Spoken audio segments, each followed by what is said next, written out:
வணக்கம். எல்லா புகழும் செந்தூர் முருகனுக்கே. ஆன்மீகர்கள் அனைவருக்கும் வணக்கம். நான் உங்கள் ஜோதிடர் அண்ணாமலைஜி பேசுகிறேன். ஆடி மாத ராசி பலன்கள். நம் இரண்டாவதாக பார்க்கக்கூடிய ராசி ரிஷப ராசி. இப்போ ரிஷப ராசிக்கு பார்த்தீங்கன்னா சுக்கிரன் தன்ஸ்தானத்திலே வலுப்பற்று உட்கார்ந்துருக்கு.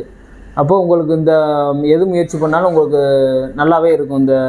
இந்த காலகட்டத்தில் இரண்டாம் இடத்துல பார்த்தீங்கன்னா புதனும் குருவும் சேர்ந்துருக்கு.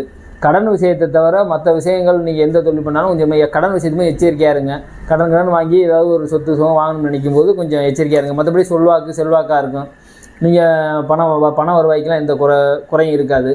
மூன்றாம் இடத்துல பார்த்தீங்கன்னா சூரியன் இருக்கிறதுனால முயற்சி பற்றி ஒன்றும் பிரச்சனை இல்லை. அது கடை வீட்டில் இருக்குது, நல்ல ஒரு பலனை கொடுக்கும். நீங்கள் எது முயற்சி பண்ணாலும் கொஞ்சம் வெற்றி அடைய வாய்ப்பு இருக்குது.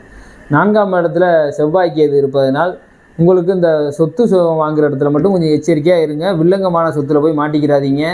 அந்த இடத்துல நீங்கள் போய் இந்த நேரத்தில் போய் நீங்கள் வாங்கினீங்க அப்படின்னா வில்லங்கமான இடத்துல பார்த்தீங்கன்னா பிரச்சனையாக டாக்குமெண்ட் பிரச்சனை உங்களை ஏமாற்ற வாய்ப்புகள் இருக்குது. அதனால் இந்த காலகட்டத்தை தவிர்த்து அடுத்த மாத பலனை பார்த்து அதுக்கப்புறம் நீங்கள் தசாபதி ஒத்து வந்தால் உங்களுக்கு நீங்கள் அதை பற்றி செஞ்சுக்கிடலாம். அதுக்கப்புறம் பார்த்தீங்கன்னா 10ஆம் இடத்துல ராகு சனி உட்கார்ந்துருக்கு. ராகு சனி உட்கார்ந்துருக்கும்போது தொழில் பார்த்தீங்கன்னா ஒரு கீழ்நிலையான தொழில், சனி சம்மந்தமான தொழில்கள் எது செஞ்சாலும் உங்களுக்கு இரும்பு சம்மந்தமான தொழிலாக இருக்கட்டும், நம்ம கீழ்நிலை தொழிலாக இருக்கட்டும், கட்டடம் கட்டுறது மாதிரி ஒரு கன்ஸ்ட்ரக்ஷனான ஒரு தொழிலாக இருக்கட்டும், அது சம்மந்தமாக ஒரு அக்ரிமெண்ட் போடுற தொழிலாக இருக்கட்டும், எதாக இருந்தாலும் கொஞ்சம் நல்லாயிருக்கும். ஒரு 10ஆம் இடத்துல ராகு சனி இருக்குது. சனி வலுப்பற்று உட்காந்துருக்கு சொந்த வீட்டில்.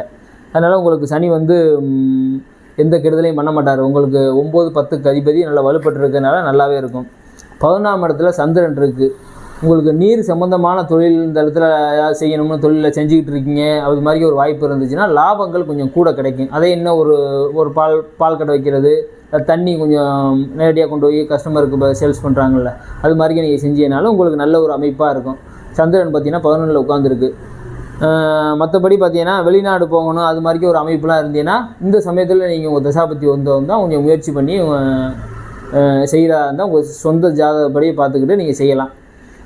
இதுதான் இப்போ இந்த மாதத்தோட ராசி பலன். இப்போ ஏதாவது நீங்கள் ஜாதகம் சம்மந்தமாக ஏதாவது உங்களுக்கு கொஸ்டின் எதுவும் கேட்குறது மாதிரி இருக்குது அப்படின்னா என்னோடய நம்பரை இங்கே டிஸ்கிரிப்ஷனில் கொடுத்துருக்கோம். அந்த நம்பருக்கு நீங்கள் கான்டாக்ட் பண்ணி எப்போ வேணாலும் நீங்கள் அழைச்சி என்கிட்ட ஜோதிடம் சம்மந்தமான கேள்விகளை நீங்கள் கேட்டுக்கலாம்.